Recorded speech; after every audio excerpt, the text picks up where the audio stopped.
E isto me obrigou a ser também um comunicador, porque se você cria o produto e sabe vender ele junto, é bem melhor, né? Pô, basta ver alguns grandes empresários. O Elon Musk. Ele é hoje mais um troll de internet ou ele é mais um administrador de empresas? Ele é duas. Ele consegue ser as duas coisas. E eu acho que é necessário você ser um grande administrador para ser um político ou ser um empresário. E ser também um comunicador. Você tem que ser as duas coisas ao mesmo tempo. Importante mesmo. E aí, cara, como tu tava falando aí, tu tava com 3%. E aí o mundo, e aí a vida acontece, né, cara? O Brasil, ele é um lugar tão interessante que aí a gente começa a ter, a gente tem de tempos em tempos aqui uns escândalos, né? A gente estava tendo um escândalo do INSS, e aí a gente teve o escândalo do Banco Master, e aí no meio do escândalo do Banco Master, a gente começa a ter uns vazamentos de mensagem de pré-candidato à presidência da República também, o Flávio Bolsonaro, e a gente começa a ver umas mudanças nas previsões, nas pesquisas para as eleições desse ano, e a gente começa a ver nessas mudanças, inclusive tu chegando ali em terceiro. E aí eu te perguntei aqui antes de começar, cara, tu já parou pra pensar que, cara, pode ser que tu vá pro segundo turno, cara? Eu vou. Pode ser que, assim, que as coisas aconteçam, porque assim, como a gente estava falando também antes de começar aqui, cara, eu achava que, sei lá, tu ia ficar ali no quarto, em quinto, sabe qual é?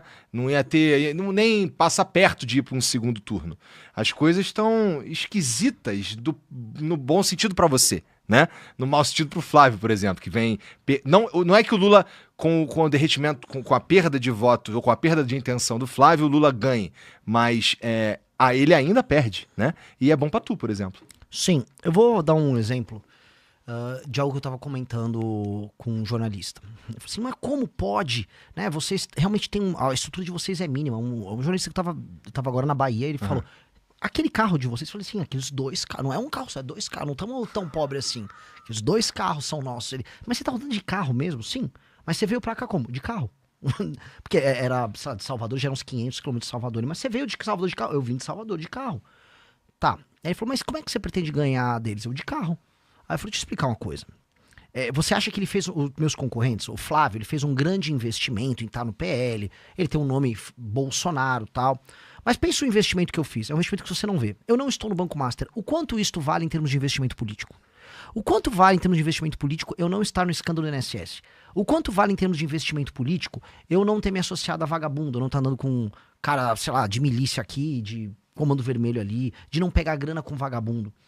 Isso é um investimento. Ele não aparece ser um investimento porque parece que eu simplesmente fiquei parado não fazendo coisas. Mas eu estou na política, eu estava montando um partido político e enquanto eu fiz isso, eu abdiquei de todo o lucro político, de ter grana fácil, de puxar o saco, sabe, do político certo na hora certa. Podia ter puxado o saco do Marçal em 24, todo mundo nosso crescia. Podia ter puxado o saco do Bolsonaro, podia ter puxado o saco do Nicolas, como tem uns que puxam. E aí eu ficava subindo de escadinha em escadinha. Hoje, o melhor investimento claramente é não ter puxado o saco de ninguém e não ter entrado em um escândalo. Isso é um baita do investimento. Se você olhar, eu fiz um investimento colossal em não fazer nada disso. E aí isso me coloca numa posição muito confortável. Então não é que, assim, não é sorte. Eu juro pra você tá... O Igor tá rindo. Coloque a câmera na cara. O Igor tá falando, o Renan tá vindo com uma boa resposta de político. Que é uma bela resposta que eu dei agora. Mas é verdade. Mas então, eu entendo. E é interessante. É interessante aí tu ter feito essas escolhas de palavras aí. Só isso, só por isso que eu tava rindo só. Porque é que assim, que é engraçado, mas pensa assim, o Kim. Se o Kim, pensa assim, o Kim fez uma escolha. Quando o Bolsonaro começou a errar no primeiro mandato dele, o Kim falou, vou criticar. Perdeu o eleitor. Quando o Bolsonaro fez todas as besteiras que ele fez na pandemia, Kim até pediu impeachment. Perdeu o eleitor. Essa perda de eleitor é um investimento. É igual você pega um capital que você tem e investe num projeto novo. Você no início vai ficar com menos capital disponível, mas você comprou uma tese. A tese do quem é? Eu vou pra cima, não importa se é direita ou esquerda, eu tenho que manter a minha coerência. Ele fez um investimento. Esse investimento, né, entra o Lula, o Kim não entrou em orçamento secreto, que ele podia ter escolhido assim, eu vou pegar essas emendas, vou desviar as emendas igual os outros deputados fazem, transformo isso numa grana, boto um pedaço no bolso, com essa grana no bolso eu contrato uma equipe paralela de rede social pra mim. Quantos não fazem isso? Ele falou, não vou fazer. O ato de não fazer é um investimento. O ato de não entrar no esquema é um investimento. Então todas as escolhas que nós fizemos foram um investimento. E onde o investimento começa a se pagar? Pois bem, eu criei tanta credibilidade com o meu público que eu tive mais de 2.000 jovens coletando assinatura pra mim, nas ruas, todos os dias da semana, durante 1 ano e meio. Isso já é resultado desse investimento. Eu não ter me encontrado com o Vorcaro nunca, na verdade, o Vorcaro nem ter pensado em mim ou no Kim como uma opção de parceiros, já é resultado desse tipo de investimento. Então, é uma escolha deliberada, que ela se paga.